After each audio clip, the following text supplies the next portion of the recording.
두 개의 한옥이 마주보고 있습니다. 한 곳은 신부집입니다. 신랑은 원앙처럼 살겠다는 의미로 기러기를 들고 신부집을 찾습니다. 전통 혼례 과정 중 전한례라는 의식입니다. 신랑이 전한상에 기러기를 올려놓으면 신부 어머니가 전한상을 들고 방으로 들어갑니다. 이는 혼례가 이뤄졌음을 뜻합니다. 그 후 중앙 마당에서 본격적인 혼례를 치릅니다. 가족과 하객들은 반대편 한옥 대청마루에 앉아 이 과정을 지켜볼 수 있습니다. 전통 한옥 9채가 모여있는 부천 한옥체험마을은 부천시가 운영하는 공공예식장 3곳 중 한 곳입니다. 2011년부터 전통 혼례 방식의 공공예식장을 운영하고 있는데 인기가 많습니다. 저는 일반인 입장에서 봤을 때는 재미없어요, 사실. 지루해요. 네. 근데 이것들을 가까이에서 보고 의미들을 하나하나 이제 봤었을 때 하나하나가 모든 의식들이 다 의미가 있다. 네. 보면은 저는 정말 참 이게 의미가 있는 게 금벨이라고 해가지고 하나의 박이 두 개의 바가지로 나뉘었다고 있어요. 이제 뭐 이야기를 해요. 세상에 박의 짝은 단 하나뿐이니라. 아무리 문명이 현대 문명이 발전하여더라도 이 박의 짝을 맞출 수는 없다. 다른 짝의 박을 맞출 수 없다. 모양이 다 다르기 때문에 뭐 이런 것들 그래서 이렇게 이렇게 바가지에다가 이제 술을 나눠 마시고 이제 바가지를 하나를 이렇게 합쳐요. 네. 뭐 이런 의식들. 멀리서 봤었을 때는 정말 지루할 수도 있겠다라고 하는 것들인데 이런 의미들을 하나하나 이제 알고서 보니까 일반 웨딩으로 의미는 있죠. 근데 전통 혼례만큼 이렇게 매 순서 하나하나가 의미가 정말 깊은 의미가 담겨 있구나. 이런 생각이 좀 들어요. 네. 예비 부부를 잡아끄는 매력은 또 있습니다. 예스럽고 아름다운 공간을 충분히 누릴 수 있다는 점입니다. 한옥체험마을을 통째로 대관해주는 만큼 4시간 동안 여유 있게 혼례를 치를 수 있습니다. 한옥 숙박도 가능해 가족이나 하객들이 결혼식이 끝난 후에도 머물며 시간을 보낼 수 있습니다. 이런 메리트 덕분인지 부천 한옥체험마을의 실적은 나쁘지 않습니다. 2023년 공공예식장의 절반이 단 한 건의 예식도 치르지 못했다는 점을 생각하면 의미가 작지 않습니다. 자, 이번엔 서울 북쪽으로 넘어가 볼까요? 서울 북서울 꾸미숲에는 뜻깊은 공공예식장이 있습니다. 바로 창녕이궁제사입니다. 창녕이궁제사는 조선 제23대 국왕 순조의 부마 김병주 선생의 손자인 김석진 선생이 1910년 경술국치 이후 일본의 남작 자기를 거절하고 순국자결한 역사적 의미를 가진 건축물입니다. 2023년 서울시는 창녕이궁제사를 공공예식장으로 지정 개방했습니다. 인생의 연을 맺는 예비부부에게 이보다 더 특별한 예식장은 찾아보기 힘들 겁니다. 이곳에서 혼인하길 원하는 예비부부가 늘어난 건 서울시의 정책이 한몫했습니다. 지난 7월 서울시 출산 및 양육 지원에 관한 조례 시행규칙을 제정한 서울시는 서울마이 웨딩 사업을 펼치고 있습니다. 앞서 언급한 창녕이궁제사처럼 공공예식장을 무료로 개방하고 결혼식 한 건당 최대 100만 원의 비품 운영비를 지원하는 게 핵심입니다. 공공예식장의 비품비가 평균 165만 원이라는 점을 감안하면 40% 정도의 금액을 절감할 수 있습니다. 이처럼 공공예식장은 국립시설, 공공기관, 지자체 등 운영주체가 어떤 의지를 갖느냐에 따라 달라질 수 있습니다. 사실 공공예식장은 제 역할만 할 수 있다면 웨딩 플레이션을 해소하는 새로운 단초가 될 수 있습니다. 네, 저는 굉장히 도움이 된다고 생각을 합니다. 결혼을 못하게 되는 이유, 미루게 되는 이유의 상당 부분은 경제적인 면에 관련이 있고 예식장도 큰 부담을 주고 있습니다. 그래서 만약에 공공 부문에서 공공예식장을 통해서 결혼 비용을 절감해 줄 수 있다면 결혼을 장려하는 그런 효과가 나올 거라고 생각합니다. 일단은 이제 정부가 저출생 대책으로 해가지고 주로 주로 거대한 거시적인 그러한 정책들이 많이 나오고 아이를 낳으면 이제 얼마 준다, 아주 그냥 세부적으로 이렇게 경제적인 인센티브를 준다 위주로 가는데요. 사실은 이제 결혼이라는 거, 그 다음에 결혼 생활이라는 거, 그런 게 이제 현실적인 부분도 있지만 로망도 있고, 그렇다 이런 얘기죠. 그렇기 때문에 이 로망 부분에 있어서 그 로망을 채워줄 수 있는 그 과정에서, 다시 말하면 결혼을 하는 데 있어서 우리가 그냥 꼭 거치게 되는 그러한 과정에 있어서 고통스러운 과정이 있으면 그거를 덜어주는 거. 그래서 결혼식 올리는 것 자체가 너무 생각만 해도 끔찍하고 두렵고, 그렇게 생각이 안 들도록 조금 그 과정에 있어서 그 문제점, 그 다음에 힘든 난관을 조금 풀어주는 것도 이 출생률 높이는 데 있어서 굉장히 중요한 요소가 된다. 정책이 된다. 저는 그렇게 말씀드리고 싶습니다. 공공예식장은 나름의 장점도 있습니다. 틀에 박힌 결혼식을 벗어나 나만의 결혼식을 저렴한 가격에 할 수 있다는 건 매력적인 요소죠. 각 지역의 특징을 살리면 공공예식장이 지역 경제 활성화의 발판이 될 수도 있습니다.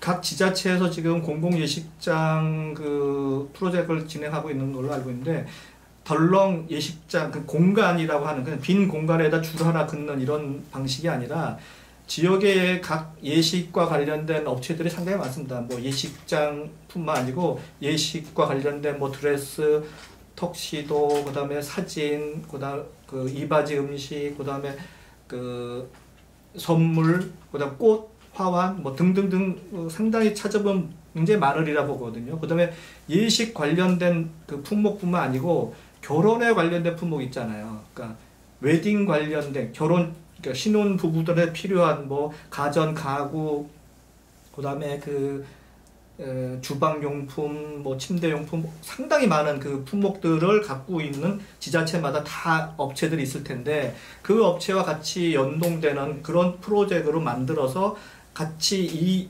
이 공공예식장을 이용하게 되면 그런 할인 혜택이 쫙 같이 붙는, 회원인 경우에 쫙 붙는 이런 서비스가 더불어서 같이 움직여줘야 소비자들, 그러니까 이용하려는 분들한테 더 큰 혜택이 되지 않을까 생각을 들고, 동시에 그것은 지자체 경제의 활성화도 꾀할 수 있지 않나, 그래서 일석이조가 될 것이라 예측됩니다.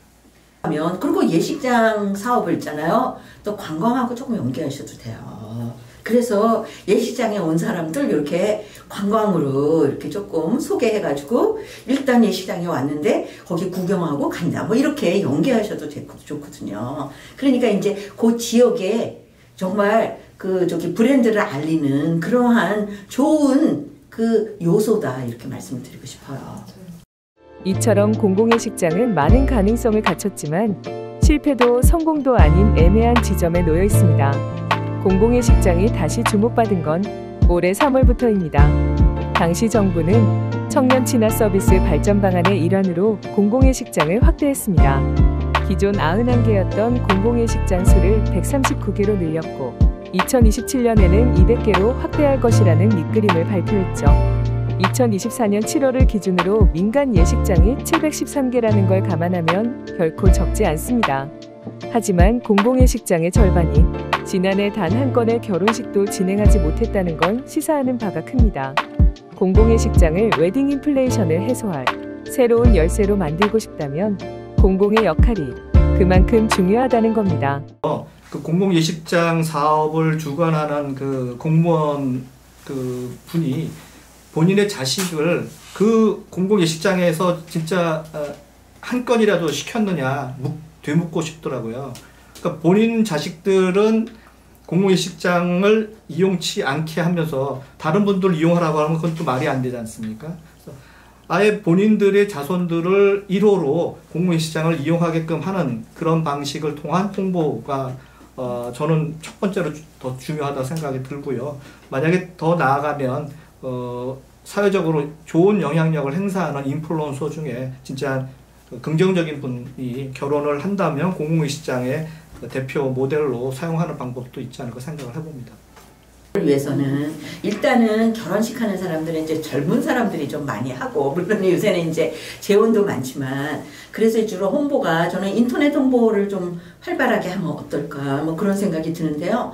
그 특히 이제 인스타 같은 경우에, 인스타나 특히 이제 젊은 사람 많이 보는 그러한 이제 SNS 있죠. 거기에서 이제 홍보를 하시는데, 그냥 인스타나 페이스북이나 보면 각 부처 홈페이지가 있어요. 그래서 이제 거기에 올려놓으시는 거, 그것만으로 만족하시면 안 되고, 일단 어떠한 식으로 이렇게 확산을 시킬 거냐. 그래서 도달률이 높도록, 그래서 이제 확산 방법을 좀 고민을 하셔가지고 일단 잘 꾸며 놓으신 다음에 그 예식장 사진과 거기에서 이제 결혼식한 신부들의 뭐 사진, 그 다음에 또 하나 그 공공 예식장에서 이 결혼한 신부들이 그 결혼식장 사진을 이렇게 조금 이렇게 부각되게 올리면 뭐 추가적으로 조금 인센티브를 준다든가 이제 그런 방식을 택하는 게 조금 더 이제 다른 신랑 신부들이 보고 쫓아올 수 있게 만드는 그런 요인이 된다, 이렇게 생각이 듭니다.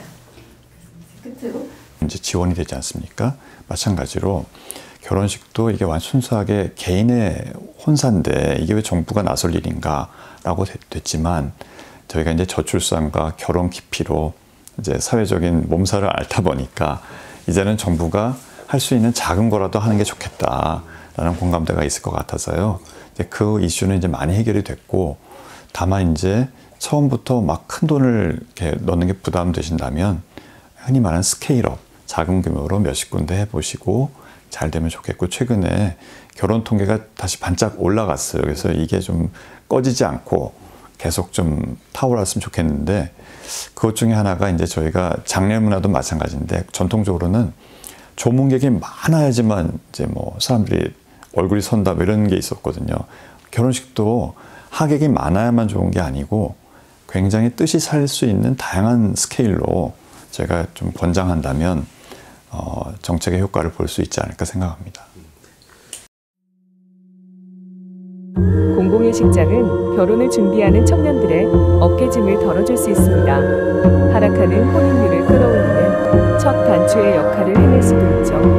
한 발 더 나아가 지역 성장의 요란이 될 수도 있습니다. 과연 공공예식장은 다른 길을 갈 수 있을까요? Stop, mixed emotions. Take it all, so I'm not immune, I try. Stop, false devotion. Take it all, so I'm not